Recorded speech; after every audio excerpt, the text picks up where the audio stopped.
ఇల్లు అలకగానే పండగైపోయినట్లు కాదు. గాజాలో యుద్ధ విరమణ విషయంలో ఇజ్రాయెల్ హమాస్ల మధ్య శాంతి ఒప్పందం కుదిరినా ఈ ప్రక్రియ అమలుపై సందేహాలు ఎన్నో ఉన్నాయి.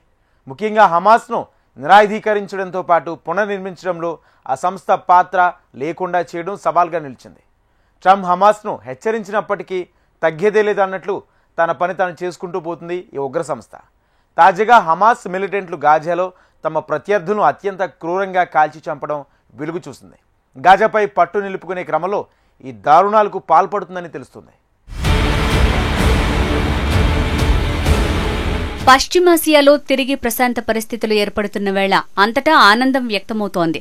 ప్రపంచ నాయకుల సమక్షంలో అమెరికా అధ్యక్షుడు డొనాల్డ్ ట్రంప్ రెండో దశ ఒప్పందంపై తొలుత ట్రంప్ సంతకం చేయగా తర్వాత మిగతా దేశాల ప్రతినిధులు సంతకాలు చేశారు.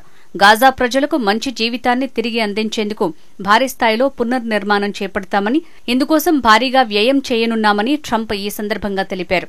గాజా పునర్నిర్మాణం కోసం సుమారు $53 బిలియన్ అవసరమని అంచనా వేశారు.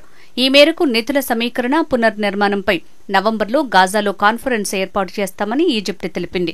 గాజా శాంతి ఒప్పందంతో ఇప్పటిదాకా ప్రతిరోజు కొనసాగుతున్న మరణాలు ఆగడంతో పాటు అక్కడి ప్రజలకు పెద్ద ఊరట లభిస్తోంది. ముఖ్యంగా ఆహారపు కొరత తీరడంతో పాటు వారు ప్రశాంతంగా జీవించడానికి మార్గం సుగమమైంది. బందీలు, ఖైదీల విడుదలతో ఆయా కుటుంబాలు సంతోషం వ్యక్తం చేస్తున్నాయి.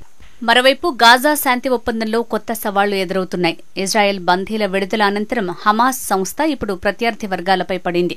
గాజా పునర్నిర్మాణంలో హమాస్ పాత్ర ఉండొద్దని అమెరికా అధ్యక్షుడు డొనాల్డ్ ట్రంప్ భావిస్తున్నారు. అయితే హమాస్ సంస్థ గాజాపై తన పట్టు నిలుపుకోవాలని ప్రయత్నిస్తోంది. ఇందులో భాగంగా తన ప్రత్యర్థులను గుట్టుగా ఏరివేసే పనికి పూనుకుంది.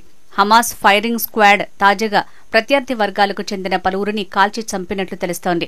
దాదాపు 50 మందిని ఇప్పటివరకు మట్టుబెట్టి ఉంటుందని చెప్తున్నారు. కళ్లకు గంతలు కట్టి బంధించిన వారిని ముసుగులు ధరించిన హమాస్ సభ్యులు దాదాపు బహిరంగంగానే కాలుస్తున్నట్లుగా ఉన్న వీడియోస్ బయటికి వచ్చాయి. అంతర్గత భద్రతను హమాస్ చూసుకుంటుందని ట్రంప్ ప్రకటించిన కొద్దిసేపట్లోనే ఈ పరిణామాలు చోటు చేసుకున్నాయి. దీంతో ఇప్పటికైనా శాంతి నెలకొందని సంతోషపడుతున్న పాలస్తీనియన్లను హమాస్ వైఖరి భయపెడుతోంది. కాగా ఈ హత్యలను హమాస్ సమర్థించుకుంటోంది. ఇజ్రాయెల్ బలగాలకు సహకరించడంతో పాటు నేర కార్యకలాపాల్లో పాల్గొనేందుకే వీరిని శిక్షించామని తెలిపింది. డొగ్ముష్ వర్గం గాజాలోని అత్యంత శక్తివంతమైన సాయుధ గ్రూపుల్లో ఒకటి. హమాస్ భద్రతా విభాగంతో జరిగిన కాల్పుల్లో డొగ్ముష్కు చెందిన 52 మంది చనిపోయారని చెప్తున్నారు.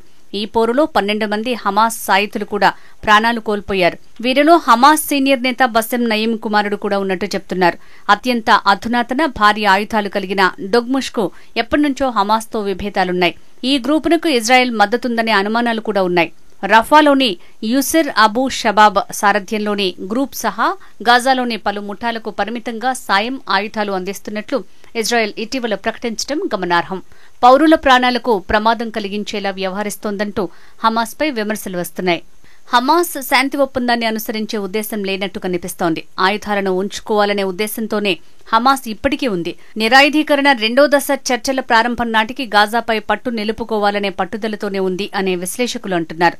గాజాలో కొత్తగా పాలస్తీనా భద్రతా దళాన్ని ఏర్పాటు చేస్తామని తెలిపారు. గాజా శాంతి ఒప్పందంపై సంతకం చేసిన తర్వాత హమాస్ భవిష్యత్తు గురించి ప్రశ్నలు తలెత్తిన నేపథ్యంలో ఆ సంస్థ ఖచ్చితంగా నిరాయుధీకరణ చేయాల్సిందేనని అమెరికా అధ్యక్షుడు డొనాల్డ్ ట్రంప్ స్పష్టం చేశారు.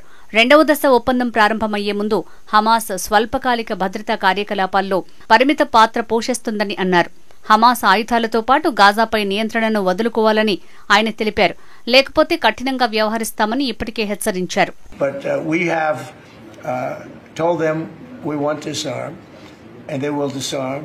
And if they don't disarm, we will disarm them. And it'll happen quickly and perhaps violently. But they will disarm. Do you understand me? Yes. You say because quickly. everyone says, oh, well, they won't disarm. They will disarm. And I spoke to Hamas, and I said, you're going to disarm, right? Yes, sir, we're going to disarm. That's what they told me. They will disarm or we will disarm them. Hamas వద్ద ఉన్న బందీల మృతదేహాలను వేగంగా అప్పగించకుంటే గాజాకు అందే సాయంలో కోత విధిస్తామని Israel సైన్యం హెచ్చరించింది. బందీల అప్పగింతలో జాప్యం ఒప్పందం ఉల్లంఘించడమేనని అభిప్రాయపడింది. సాయంలో కోతకు సంబంధించిన సమాచారం ఇప్పటికే ఐక్యరాజ్యసమితి మానవతా సాయం కార్యాలయానికి అందినట్లు తెలుస్తోంది. దీనిపై అమెరికా, అంతర్జాతీయ సహాయక సంస్థల అధికారులు చర్చిస్తున్నారని సమాచారం. మరోవైపు సాయంలో కోత హెచ్చరికలపై ఇజ్రాయెల్ ప్రభుత్వం ఇంకా స్పందించలేదు. మరోవైపు హమాస్ చెరలోని బందీల్లో నేపాల్కు చెందిన 23 ఏళ్ల బిపిన్ జోషి మృతి చెందినట్లు నిర్ధారణ అయింది. లర్న్ అండ్ ఎర్న్ వ్యవసాయ కార్యక్రమంలో భాగంగా ఇజ్రాయెల్ వెళ్లి గాజా సరిహద్దు ప్రాంతంలో 16 మంది తోటి నేపాలీలతో కలిసి పనిచేశారు. హమాస్ వీరి స్థావరాలపై విసిరిన గ్రెనేడ్ ని జోషి ధైర్యంగా తిప్పికొట్టి అనేక మంది ప్రాణాలను కాపాడారు. జోషి అపహరణకు గురైన కొన్ని వారాల తర్వాత ఆయన బతికే ఉన్నారని తెలియజేసే ఓ వీడియో విడుదలైంది. అది అతని కుటుంబానికి ఆశని కలిగించింది. హమాస్ మిలిటరీ వింగ్ 4 మృతదేహాలను ఇజ్రాయెల్కి పంపిస్తున్నామని తెలిపింది. వారిలో జోషి ఉన్నాడు అనటంతో వారి ఆశలు అడియాసలయ్యాయి. ఇక గాజా శాంతి ఒప్పందంలో 4 ముఖ్యమైన అంశాలున్నాయి. 1 హమాస్ నిరాయుధీకరణ, 2 ప్రభుత్వం ఏర్పాటు, 3 గాజా పునర్నిర్మాణం, 4 గాజా నుంచి ఇజ్రాయెల్ పూర్తిగా వైదొలగటం. దీని ప్రకారం కొత్త పాలస్తీనా భద్రతా వ్యవస్థ ఏర్పాటుపై ప్రాంతీయ, అంతర్జాతీయ సమాజం పనిచేయాలి అనేది ట్రంప్ ప్రణాళికలోని ఓ భాగం. ప్రస్తుతం గాజాలో అంతర్జాతీయ బలగాలను మోహరించాలంటే ఐక్యరాజ్యసమితి భద్రతా మండలి ఆమోదం పొందాల్సి ఉంటుంది. అధికార మార్పిడి ప్రక్రియలో భాగంగా ఏర్పాటయ్యే 15 మంది సభ్యుల పాలకవర్గంలో హమాస్కు ఎటువంటి పాత్ర ఉండదు. అంతేకాదు పాలస్తీనాలోని ఏ వర్గానికి ప్రాతినిధ్యం ఉండబోదు.